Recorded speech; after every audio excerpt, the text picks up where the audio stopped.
So Gandhi భవన్లో ఉన్నాం. So చాలా విషయాలు ఉన్నాయి, మాట్లాడదాం. సో మనతో పాటు కోట్ల శ్రీనివాస్ గారు ఉన్నారు, టీపీసీసీ ప్రధాన అధికార ప్రతినిధి. సో మాట్లాడదాం. సో అన్న నమస్తే. ముందుగా ఎట్లున్నారు అన్న? ఫైన్. సో ఏంది, నిన్న కేంద్ర ప్రభుత్వం జీరో బడ్జెట్ తెలంగాణకి ఇచ్చింది, ఏం చెప్తారు? ఈ నిర్మలా సీతారామన్ గారు నిన్న పార్లమెంట్లో ప్రవేశించిన బడ్జెట్ తెలంగాణ ప్రజల గుండె మీద ఉక్కుపాదం పెట్టిందని చెప్పక తప్పదు. తెలంగాణకు చేయవలసిన అన్యాయం ఎందుకు చేయవస్తున్నారు? ఈ రోజు తెలంగాణ పదమే పార్లమెంట్లో ఉచ్చరించడానికి వెనుకపోయిన కేంద్ర ప్రభుత్వాన్ని సూటిగా అడుగుతా ఉన్నా. 29 రాష్ట్రాల్లో తెలంగాణ రాష్ట్రం లేదా? భారతదేశం లోపల ఉందా లేకపోతే భారతదేశం అవతల ఉందా? ఆంధ్రప్రదేశ్ను గుర్తించి దాదాపు 15,000 కోట్ల రూపాయలు ఇచ్చారు. నితీష్ కుమార్ గారికి అదే విధంగా 26,000 కోట్ల రూపాయలు ఇచ్చారు. మరి తెలంగాణకి ఎందుకు ఇవ్వలేదని అడుగుతా ఉన్నాను. ఈ వివక్షత వల్లనే, ఈ యొక్క పాలన వల్లనే, ఈ యొక్క అణగారిన వల్లనే తెలంగాణ ఉద్యమం పెట్టి తెలంగాణ ఉద్యమం లేసింది. ఆ ప్రత్యేక తెలంగాణ ఉద్యమం కోసమే ఆ రోజు మరి 1,600-1,200 మంది విద్యార్థులు బలిదానం చేసుకోరు. ఈ మీరు చేస్తున్న వివక్ష వల్లనే ఆ రోజు ఆంధ్ర పాలకులు చేసిరు. ఈ రోజు కేంద్రంలో ఉన్న నరేంద్ర మోడీ గారు తెలంగాణ విషయం చిమ్ముతున్నారు అన్నలో ఎలాంటి అతిశక్తి లేదు.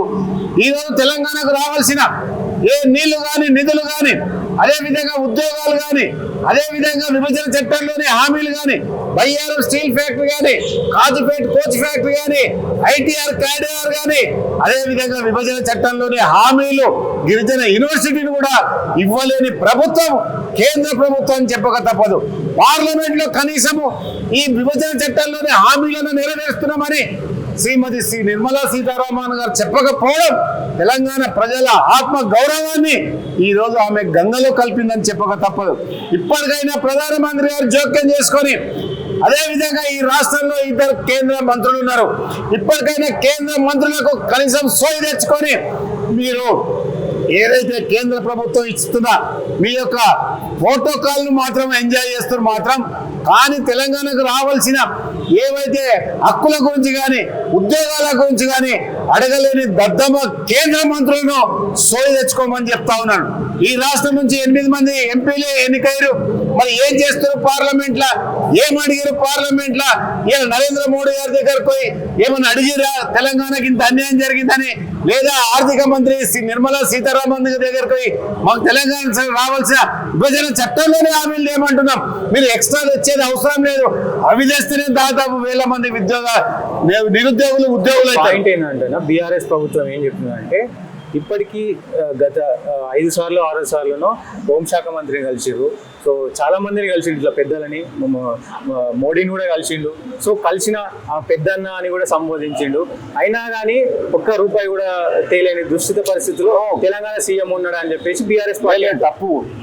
తెలంగాణ గౌరవ ముఖ్యమంత్రి రేవంత్ రెడ్డి గారు ఒక ప్రణాళికాబద్ధంగా, ఒక మార్గదర్శకంగా, ఒక దూరచూపుతోని ప్రధానమంత్రి గారిని కలిసిండు. అదేవిధంగా ఆ కేంద్ర మంత్రులను మనకు తెలంగాణకు రావాల్సిన ఏ వాటాల గురించి అయితే ఆ మంత్రులందరూ కూడా ఫస్ట్ వినతి పత్రాలు ఇచ్చి రిక్వెస్ట్ చేయడం జరిగింది. మా రాష్ట్రానికి ఇవి కావాలి, మా రాష్ట్రానికి ఇవ్వాలని వివిధ శాఖల మంత్రులను కలవడం ఒక సాంప్రదాయం, ఒక ముఖ్యమంత్రిగా చాలా.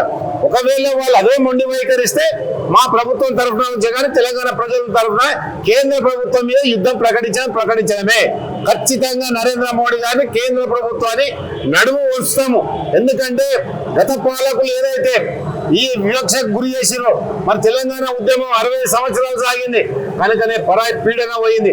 ఇప్పుడు కూడా తెలంగాణ మీద వివక్ష చూపిస్తున్న ఓ కేంద్ర ప్రభుత్వమా, ఖబర్దార్, నిన్ను కూడా వంచి తీరుతారు తెలంగాణ ప్రజలు. సాయుధ పోరాటం చూసిన ప్రజలు, తెలంగాణ పోరాటం చూసిన ప్రజలు, ఎన్నో ఉద్యమాల గడ్డైన తెలంగాణ నేల చూస్తూ ఊరుకోదన్న సంగతి కూడా ఈ సందర్భంగా మనం చేస్తున్నా.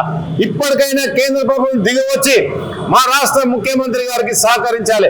రాష్ట్ర ముఖ్యమంత్రి గారు ఎక్కడ కూడా భేషజాలు పోకుండా, మేము బీజేపీ, మేము కాంగ్రెస్ అనుకోకుండా కేంద్రంలో ఉన్నది ఒక ప్రధానమంత్రి, ఈ దేశ ప్రధానమంత్రి అని చెప్పేసి పార్టీలకు అతీతంగా పోయి నిన్న మొన్న మా ముఖ్యమంత్రి గారు అదేవిధంగా మా ఉప ముఖ్యమంత్రి గారు ఎన్నో వినతి పత్రాలు ఇస్తే కూడా చెల్లించని కేంద్ర ప్రభుత్వాన్ని మరి ఏ రకంగా భవిష్యత్తులో బొంద పెడతారో తెలంగాణ ప్రజలకు తెలుసు. ఇప్పటికైనా వాళ్ళు మేల్కొని కేంద్రం నుంచి రావాల్సిన మా వాటా మాకు ఇవ్వకపోతే, మా డబ్బు మాకు ఇవ్వకపోతే మేము పుణ్యానికి ట్యాక్స్ కడుతున్నామా మన కేంద్ర ప్రభుత్వానికి? మాకు ఎందుకు వాటా అయ్యారని మా డిమాండ్ అడుగుతున్నాం, మా హక్కుల గురించి అడుగుతున్నాం. మేము శాసించే స్థాయికి ఎదిగినాం, మీరు యాశించే అవసరం కూడా లేదు. యాశించినాం కానీ మీరు తిరిగి ఇవ్వలేదు కాబట్టి ఇప్పుడు శాసిస్తున్నాం. ఖచ్చితంగా మా బడ్జెట్ మాకు ఇవ్వాలి. తెలంగాణను కాపాడుకునే బాధ్యత గౌరవ ముఖ్యమంత్రి రేవంత్ రెడ్డి గారు తెలంగాణ ప్రజల మీద అందరి మీద ఉందని సందర్భంగానే మనం చేస్తా ఉన్నాం. సో మొన్నటిదాకా నిరుద్యోగులు ధర్నాలు వేసారు. సో నిరుద్యోగుల సెగ కాంగ్రెస్ పార్టీకి తగిలింది అనుకోవచ్చా? నిరుద్యోగుల సెగ ఏం దాకలేదు. మా ముఖ్యమంత్రి గారు ఇప్పుడు బడ్జెట్ సమావేశం మా ముఖ్యమంత్రి గారు వచ్చిన దాదాపు 100 రోజుల్నే ఈ రాష్ట్రంలో ఉన్న 34,000 ఉద్యోగాలను లాల్ బహదూర్ స్టేడియం సాక్షిగా గత ప్రభుత్వం చేసినట్టు కాకుండా రాగానే ప్రభుత్వం నిరుద్యోగుల పట్ల, అదేవిధంగా నిరుద్యోగుల విషయం పట్ల ఒక ప్రత్యేక శ్రద్ధ తీసుకొని 34,000 ఉద్యోగాలు ఇవ్వడం జరిగింది. అదేవిధంగా గత ప్రభుత్వం టీఎస్పీసీని ప్రక్షాళన చేయమంటే చేయలేని గత టీఆర్ఎస్ ప్రభుత్వాన్ని రేవంత్ రెడ్డి గారు మా ముఖ్యమంత్రి గారు వచ్చిన తర్వాత టీఎస్పీసీని ప్రక్షాళన చేసి జాబ్ నోటిఫికేషన్లు కూడా విడుదల చేయడం జరుగుతుంది. మా ముఖ్యమంత్రి గారు స్పష్టంగా చెప్పారు, జూన్ 2 తారీఖు నుంచి మొదలుకొని సెప్టెంబర్ 17 లోపల ఈ రాష్ట్రంలో ఉన్న ఖాళీలన్నీ కూడా భర్తీ చేస్తామని చెప్తా ఉన్నారు. కనుక నిరుద్యోగులు బాధపడవలసిన అవసరం లేదు, నిరుద్యోగులు ఎలాంటి త్యాగాలు చేయవలసిన అవసరం లేదు. ముఖ్యంగా మీరు భరోసా పెట్టండి. ఒక నమ్మకమైన ప్రభుత్వము మీరు చూస్తూ ఉన్నారు. 6 గ్యారెంటీలు ఈరోజు అమలు దిశగా రాష్ట్రంలో అమలవుతున్నాయి. రేపు నిరుద్యోగులకు కూడా ఒక మార్గదర్శకంగా నిరుద్యోగులకు భరోసా ఇచ్చే విధంగా రేవంత్ రెడ్డి గారి పాలన జరుగుతుంది. నిరుద్యోగులు కూడా ఈరోజు అదే నమ్మకంతో మా దగ్గర మా వైపు చూస్తూ ఉన్నారు. నిన్న మొన్న మీరు చూసినట్టయితే ఏదైతే డిఎస్సి వాయిదా ఏమన్నారో, అనేక పరీక్షలు వెంబడి వస్తున్నాయంటే తక్షణమే మన డిఎస్సిని వాయిదా చేసి మన నిరుద్యోగుల పట్ల నిరుద్యోగుల పక్షపాతి కాంగ్రెస్ పార్టీ ప్రభుత్వం అని చెప్పడం. ఈ 6 గ్యారెంటీల విషయంలో అన్న, సో ఎలక్షన్ల టైంలో కాంగ్రెస్ పార్టీ అందరికీ అన్ని అని చెప్పింది. సో ఎలక్షన్లో నెగ్గిన తర్వాత ప్రభుత్వం అధికారం వచ్చిన తర్వాత అందరికీ కాదు కొందరికి కొన్ని అని చెప్పి ఏం చెప్పలేదు. రుణమాఫీ విషయంలో కావచ్చు, ప్రతి ఒక్క స్కీమ్ రుణమాఫీ అడుగుతున్నావు కదా, ఆల్రెడీ ₹1,00,000 లోపల అందరికి ఇచ్చేసి ₹1,00,000. రేపు వచ్చే వారంలో మళ్ళీ ₹1,00,000. అదే ఆగస్టు 15 లోపల ఇక్కడ ప్రధాన డిమాండ్ గా వస్తుంది. రేషన్ అంటే బిలో ప్రాపర్టీ ఉన్న వాళ్ళకే అర్హులు అవుతారు కదా. సో ముందు అంటే మేనిఫెస్టోలో ముందు చెప్పలేరు అనే ప్రతి ఆ గ్యారంటీలకు రేషన్ కార్డుతో అనుసంధానం అవుతుంది, ఆధార్ కార్డు అనుసంధానం ముందే మా ముఖ్యమంత్రి గారు చెప్పారు. ఎవరైతే నిజంగా లబ్ధిదారులు ఉన్నారో, నిజమైన అర్హులు ఉన్నారో వాళ్ళకి ఎట్టి పరిస్థితుల్లో రాష్ట్ర ప్రభుత్వం విస్మరించదు. రేవంత్ రెడ్డి గారు ఒక గ్రామీణ స్థాయి నుంచి వచ్చిన బిడ్డ, గ్రామీణ జీవన శైలి మీద, గ్రామీణ స్థాయిలో ఉన్న అన్ని కులాల మీద, కుల వృత్తుల మీద పట్టున్న నాయకుడు రేవంత్ రెడ్డి గారు కాబట్టి ప్రతి ఒక్కటి సాల్వ్ అవుతుంది. ఎవరు కూడా అధైర్యపడదు. ఆల్రెడీ స్కీమ్లు ఇంప్లిమెంటేషన్ అయ్యి చాలా దూరం ప్రయాణించినాయి. రేపు రాబోయే రోజులలో కూడా ఈ రుణమాఫీ కానీ, అదేవిధంగా ఇంకా గ్యారంటీలు కానీ స్పష్టతతోటి ఒక పారదర్శకమైన పాలన అందించాలనే ఉద్దేశంతో రేవంత్ రెడ్డి గారు కంకణబద్ధులై ఉన్నారు. కమింగ్ అప్ అంటే ఇప్పుడు చంద్రబాబు నాయుడు గారు మొన్న హైదరాబాద్కి వచ్చిన తర్వాత అటు బీజేపీ పార్టీ కావచ్చు, ఇటు బీఆర్ఎస్ పార్టీ కావచ్చు, చంద్రబాబు ఏది చెప్తే తెలంగాణలో రేవంత్ రెడ్డి గారు అదే చేస్తున్నారని చెప్పి చెప్తా పూర్తిగా ఖండిస్తా ఉన్నాను. తెలంగాణ ముఖ్యమంత్రి రేవంత్ రెడ్డి గారు, ఆంధ్రప్రదేశ్ ముఖ్యమంత్రి గారు నారా చంద్రబాబు నాయుడు ఒక ముఖ్యమంత్రిని గౌరవించుకోవడమే తప్ప వీరి పాలనలో వాళ్ళు వేలు పెట్టేది ఉండదు, వారి పాలనలో వీళ్ళు పెట్టండి.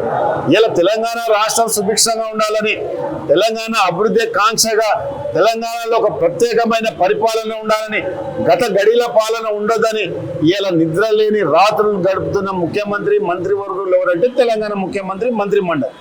ఇవాళ 18 గంటలు పనిచేయాలని తపనతో ఇవాళ అభివృద్ధిలో పోటీ పడదామంటుండే తప్ప ఇంకా వేరే విషయంలో ఏం కాదు.